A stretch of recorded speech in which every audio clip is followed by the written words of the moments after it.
नमस्कार दोस्तों हिंदी मीडियम की यूपीएससी टॉपर रही दिव्या तन्वर को यूपीएससी के खिलाफ सुप्रीम कोर्ट जाना पड़ा है।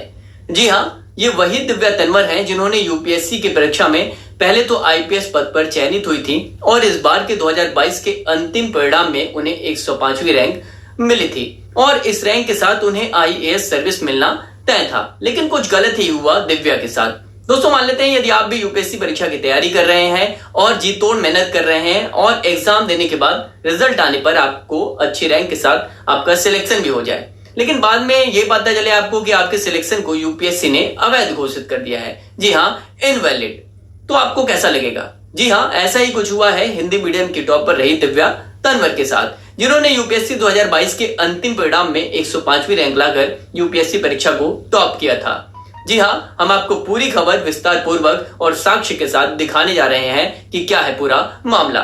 जैसा कि आपको पता है कि भारत सरकार सामान्य वर्ग के आर्थिक रूप से पिछड़े लोगों के लिए ईडब्ल्यूएस आरक्षण लेकर आई थी और इस आरक्षण का लाभ उन्हीं अभ्यर्थियों को मिलता है जिनके पास अपेक्षित दस्तावेज होते हैं। ऐसे में दिव्या तन्वर, विमलोक तिवारी और वेद प्रकाश सिंह, इन तीनों अभ्यर्थियों ने ईडब्ल्यूएस कोटे के तहत परीक्षा दी और यूपीएससी के अंतिम परिणाम में चयन भी हुआ इनका।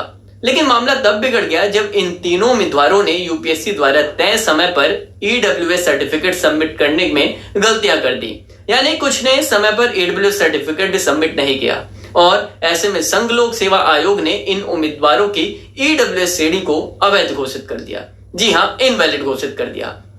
अब ये हुआ कि अब ये तीनों उम्मीदवार सुप्रीम कोर्ट पहुंचे, लेकिन कोर्ट में भी इन्हें राहत मिलती नजर नहीं आ रही है। आप स्क्रीन पर भी सुप्रीम कोर्ट के इस निर्णय को देख पा रहे होंगे।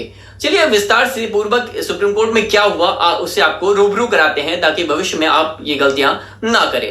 दरअसल सुप्रीम कोर्ट ने सोमवार 9 अक्टूबर 2023 को दिव्या तन्वर, विमलोक तिवारी और वेद प्रकाश सिंह, इन तीनों सिविल सर्विस में चयनित उम्मीदवारों द्वारा दायर तीनों की रिट याचिकाओं को खारिज कर दिया कोर्ट ने, जिसमें ईडब्ल्यूएस श्रेणी के संबंध में सर्टिफिकेट जमा नहीं करने पर उन्हें 2022 सिविल सर्विस एग्जाम के लिए निर्धारित कट ऑफ डेट से पहले निर्धारित प्रारूप में जनरल कैटेगरी के उम्मीदवारों के रूप में मानने के यूपीएससी के फैसले को चुनौती दी गई थी।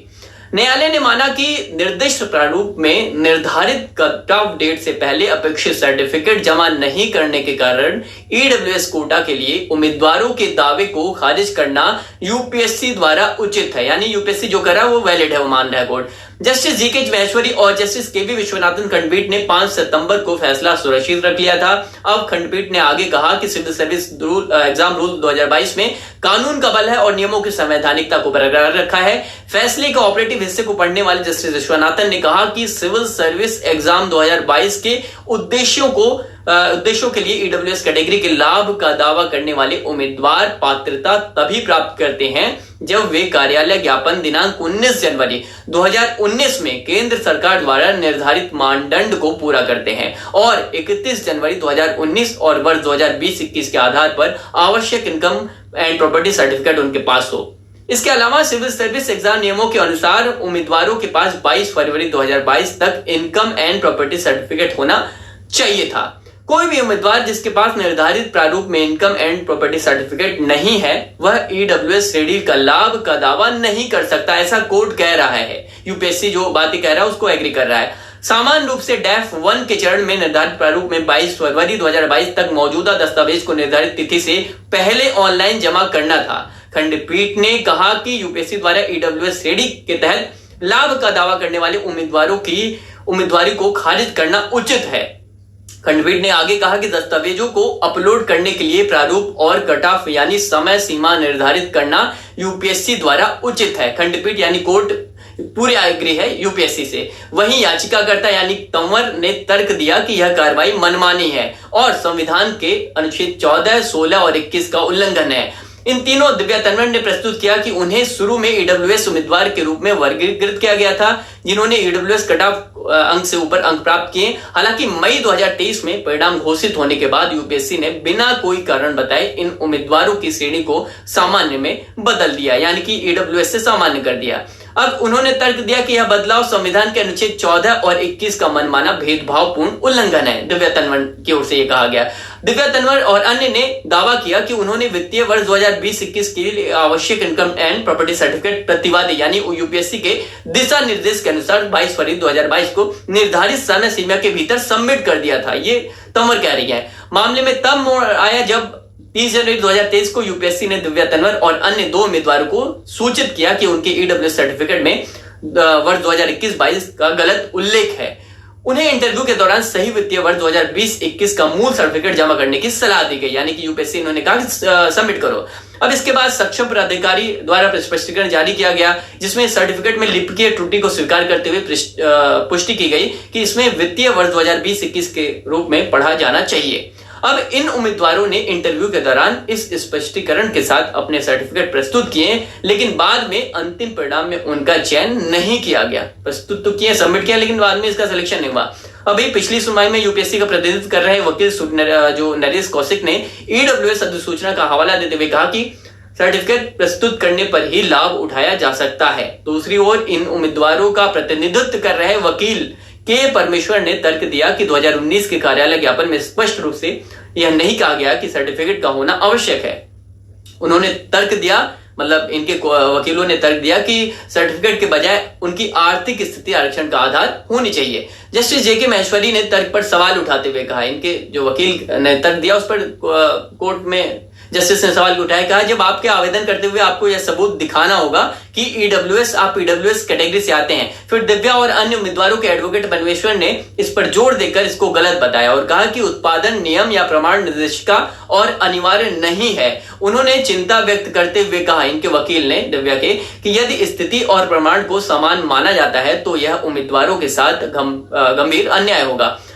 सो इन शॉर्ट में आपको ये मैं बता दूं कि ये जो मामला है कुल ईडब्ल्यूएस सर्टिफिकेट को लेकर है, जिसको लेकर दिव्या तंवर और अन्य 2 उम्मीदवार सुप्रीम कोर्ट पहुंचे हैं। और यहां पे मामला ये फंसा कि ईडब्ल्यूएस सर्टिफिकेट जो है वो सर्टिफिकेट तय समय पर दिव्या तंवर और अन्य 2 उम्मीदवारों ने यूपीएससी को सबमिट नहीं किए। सबमिट किए थे तो पुराने सर्टिफिकेट जो जिसमें इनका आईपीएस के रूप में सिलेक्शन हुआ था वो सर्टिफिकेट सबमिट किए थे। अपडेटेड सर्टिफिकेट शायद सबमिट इन्होंने नहीं किया। यही वजह है कि यूपीएससी ने ये डिमांड इंटरव्यू के बाद रखा था कि भैया आप इसको सबमिट करो, बट उसमें देरी हुई और इसके देरी होने के बाद इन्होंने सबमिट तो किया बट शायद उसमें देरी हुई। और यही वजह है कि यूपीएससी अब इनकी रैंक को 105वीं रैंक पर जिसके आधार पर अगर ईडब्ल्यूएस लगता तो इन्हें आईएएस प्रॉपर मिल जाता, लेकिन जो यूपीएससी है वो 105वीं रैंक पर इन्हें जनरल कैटेगरी में अभी ले रहा है, एज ए जनरल इनको ट्रीट कर रहा है। तो इस रूप में अगर यूपीएससी की चलेगी, यूपीएससी कोर्ट भी उनकी ट्यूनिंग में है, कोर्ट भी इन चीजों को मान रहा है कि यूपीएससी ने जो किया है वो सही है, तो इस आधार पर 105वीं रैंक पर इनको अभी भी फिर भी आईपीएस ही मिलेगा। जो पहली रैंक इनकी आईपीएस ही थी उसी आधार पर ये भी जो 105वीं रैंक है इन पर भी इनको आईपीएस मिलेगा। और अन्य 2 उम्मीदवार जो है उनकी जो भी रैंक होगी उस आधार पर भी इनको वही जो भी रैंक है वो मिलेगा। लेकिन ईडब्ल्यूएस कुल मिलाकर ईडब्ल्यूएस इन तीनों उम्मीदवारों पर लागू नहीं होगा, यानी कि इन गलतियों के आधार पर इनको एज ए जनरली ट्रीट किया जाएगा, यानी सामान्य वर्ग के रूप में ही ये ट्रीट किए जाएंगे। ठीक है, तो मामला कुल ये था इन शॉर्ट में।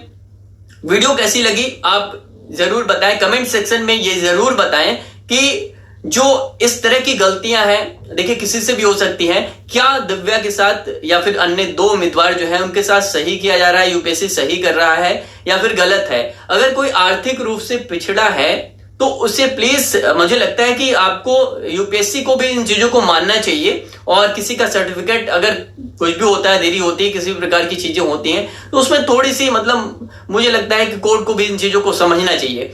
आपकी क्या राय है कमेंट सेक्शन में ये जरूर लिखना ना भूलें और इस वीडियो को अधिक से अधिक शेयर करें, लाइक का बटन दबा दें और वीडियो के कमेंट सेक्शन में आप जरूर अपनी राय देना ना भूलें। चलिए, बहुत बहुत धन्यवाद।